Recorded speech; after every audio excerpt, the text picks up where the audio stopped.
يا رب تكونوا بخير، كل سنه وانتم طيبين، ورمضان مبارك عليكم يا رب كده، ويجعله خير علينا وعلى الامه الاسلاميه كلها يا رب العالمين. النهارده عملنا صينيه النجرسكو طريقه مختلفه، انا عاملاها على قناه المطبخ المصري البسيط، قناتي القديمه، بطريقه مختلفه عن ديت.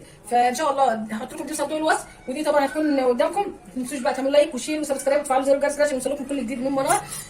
عملنا سلطه، عملنا اللهم صل وبارك على سيدنا محمد. جبنا شيبسي طبعا زي ما قدامكم كده، بسم الله ما شاء الله. بس عايزه اطلع بس قطعه وياكم، حابين تغموا عن كده انتوا براحتكم.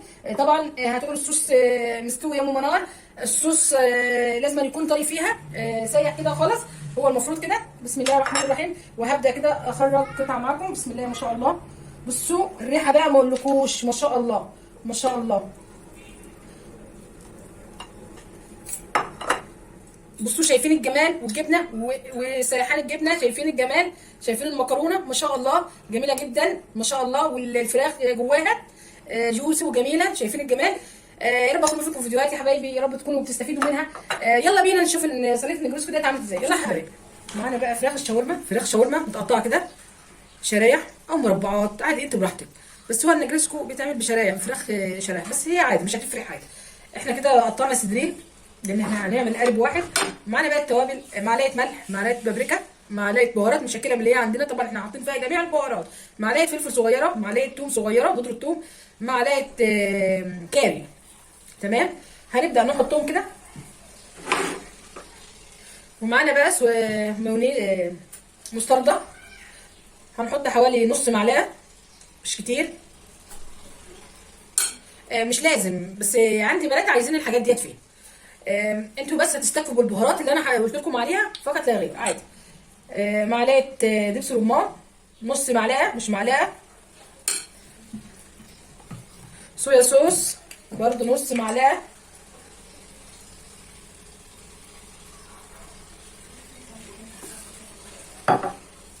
وهبدا بقى اقلب الخلطه دي كلها في بعضها، التوابل في الفراخ اشربها كده على طول. انا مش هسيبها تتبل، انا هعمل على طول معاكم عشان طبعا الوقت متاخر خلاص، احنا في رمضان كل سنه وانتم طيبين. طبعا انا مش بنزل فيديوهات كتير اصلا بتاعت اكل في رمضان، سواء على المطبخ المصري البسيط او اكل بيت على قد الايد، مش مستحبه، مش عارفه ليه، بس في كل اسبوع بنزل حاجه كده يعني علشان القناه تمشي حالها وكده يعني. مش عارفه، ماليش نفس كده ان انا انزل حاجات كتيره كل شويه كل يوم او كده. بقى لي سنتين على كده.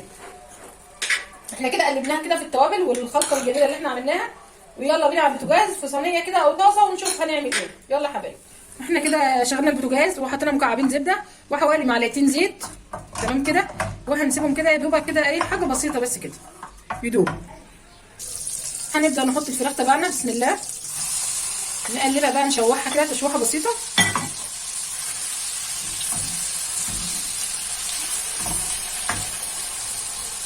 نفردها كويس بقى في الصينيه كده، حبيت ان انا اعمل في صينيه عشان طبعا لسه هنحط فلفل الوان وكده.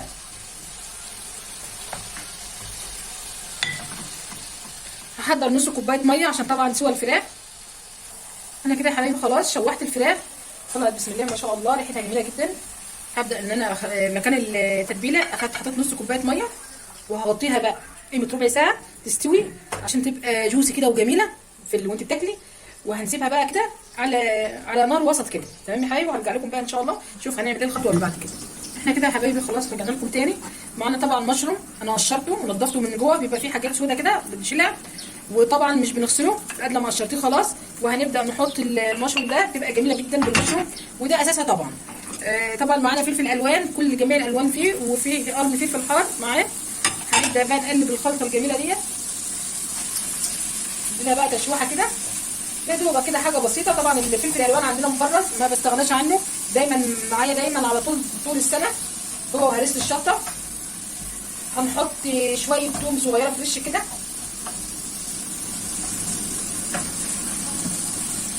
حطينا كده معلقه الثوم، معلقه شاي صغيره، نشوحهم بقى كده يا دوبك تشويحه بسيطه كده، بحيث ان ياخدوا من الصوص بتاع الفراخ، المشروم والفلفل الالوان ياخدوا من صوص الفراخ كده. وبعد كده هننقلهم بقى في طبق، وبعد كده هنعمل في نفس الصينيه البشاميل اللي تبعها. انا كده بقى هفضها بقى في طبق، لان المشروم مش بياخد سوا ولا الفلفل طبعا متفرز يعتبر مستوي. فضها في طبق بقى ونعمل مع بعضنا الصوص بتاع النجرسكو يا اما كده حطينا مكعب زبده واحد وشويه زيت، وهنبدا نحط 4 معالق دقيق، ونقلب بقى كده، هنخليهم ياخدوا الصوص ده. وبعد كده معانا بقى الحليب طبعا،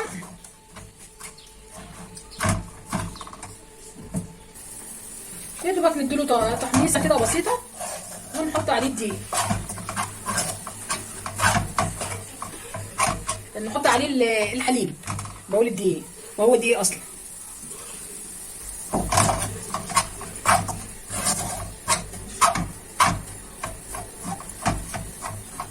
انا مش عايزه اكتر اصلا دهون كتير، يعني انا استفيد بكده ان شاء الله. ده كله هيفك مع الحليب. هنبدا نحط بقى الحليب شويه بشويه شويه بشويه، عشان طبعا الدقيق يدوب معانا، ما يكلكعش معاكي وترجعي تعمليه في الخلاط. ناخد بالنا من الحركه ديت، واحده واحده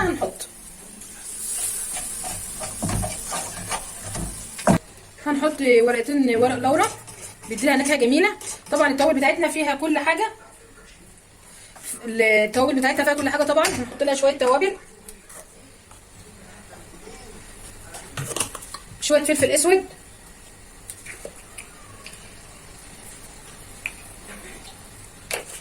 طبعا الفلفل فيه جوز الطيب وفيه كل حاجه. طبعا عندكم الفيديو ان شاء الله هحطه لكم في صندوق الوصف. هكمل باقي الحليب، وهحط شويه ملح طبعا، ما ننساش طبعا الملح، حوالي معلقه كده مع التقليب بقى كده حبايبي. طبعا الصوص هيكون خفيف، هنفضل وراه لحد ما يكون خفيف معانا، ما يكونش تقيل زي البشاميل، لا طبعا احنا عايزينه خفيف شويه.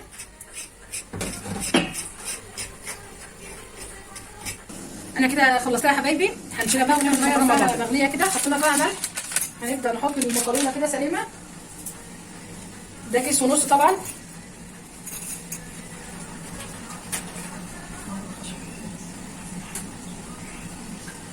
هنبدا كده ننزلها كده بشويش، يا دوبك غلوه واحده وهنطفي عليها.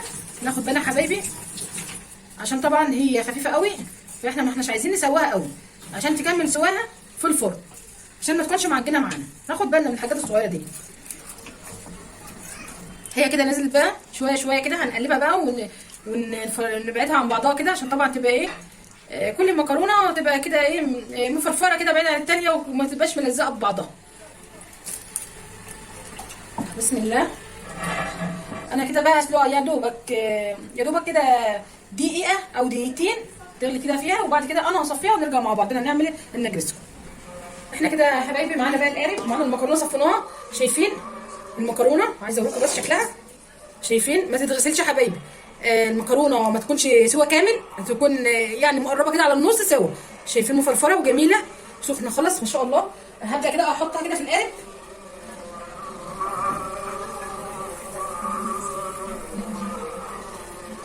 هنحط عليها الفراخ، ده كله هيتقلب بقى ببعضه. لو حابه تعمليها طبقات انت براحتك. انا عاملاها الفراخ في النص على قناه المطبخ المصري البسيط. هحط بقى شويه جبنه كده موزاريلا، وشويه جبنه رومي، ميكس جبن بقى من عندك تخليها طعمها جميل وروعه. وشويه خليط اللي احنا عملناه ده الصوص. وهبدا بقى احط الصوص الجميل بتاعنا ده، ونقلب بقى كل الخليط ده ببعض. طبعا ورق اللورا هنطلعه، خرجه من الصينيه قبل ما نبدا ناخد. لو انت التوابل تبعك ما فيهاش حبهان مطحون، حطي حبتين حبهان مع الورق اللورا في صوص النجرسكو. نقلب بقى كده دولت مع بعضهم. بسم الله.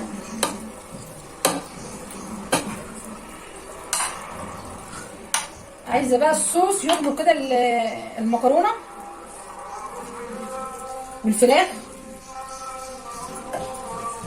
شايفين الالوان جميله قد ايه؟ بسم الله ما شاء الله. والفلفل الالوان عامل شغل جامد ما شاء الله. بيتحط لها زيتون، بس انا بناتي مش حابين فيها زيتون. عندك زيتون قطعيه كده شرايح زي ما بتعملي البيتزا وحطيه فيها. هتاخدي من تحت لفوق ومن فوق لتحت. شايفين بقى؟ عشان هي مش مستويه جامد وتعرفي تحركي فيها زي ما انت عايزه. هبدا بقى كده اظبط الصينيه يا حبايبي. احنا كده خلصنا، قلبناها. نظبطها بقى الصينيه بقى كده. ممكن الصينيه الكبيره ديت تاخد نص كيلو بس مكرونه. لو حباها خفيفه حطي كيس واحد بس في القالب البايركس ده. عندنا بقى الصوص بقى، هنحطه بقيه الصوص، نحطه بقى على الوش كده.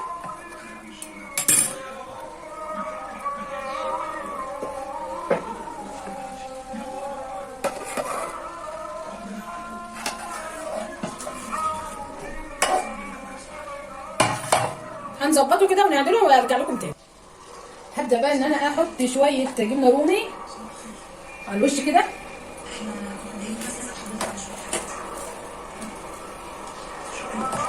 شويه جبنه موتزاريلا نوزعها كده بالتساوي.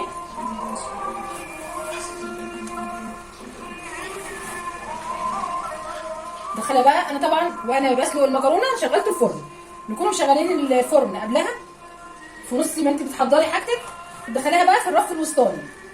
تمام يا حبايبي؟ هتقعد لها ربع ساعه كده، تلت ساعه، وبعد كده تخرجوها على طول زي وشها ما يحمر. بس كده. حابه تكتري جبنه عن كده كتري انت براحتك. الجبنه ديت تكتاتها كبيره، البشر تبعها كبير، فبسم الله ما شاء الله، يعني ما هيش بشر ناعم، فهي جميله جدا. اقل منها بتبص تلاقيها ما شاء الله ساحت وبقت جميله. هحطها بقى في الفرن يا حبايبي، بعدين كده ارجع لكم يا حبايبي. وكده يا حبايبي زي ما قدامكم سلطه النجريسكو طلعت من الفرن بسم الله ما شاء الله، روعه. وعملنا سلطه وشيبسي، طبعا ما لحقناش نقلي بطاطس بس جبنا شيبسي يعني لحقنا نفسنا. يا رب اكون بفيدكم فيديوهاتي، يا رب تكون الفيديوهات بتاعتكم. ما تنسوش لايك وشير وسبسكرايب وتفعلوا زر الجرس كده عشان يوصلكم كل جديد من منار. تعالات يا حبايبي، تعالات وحفازه بالله عليكم. واقول لكم بقى السلام عليكم ورحمه الله وبركاته.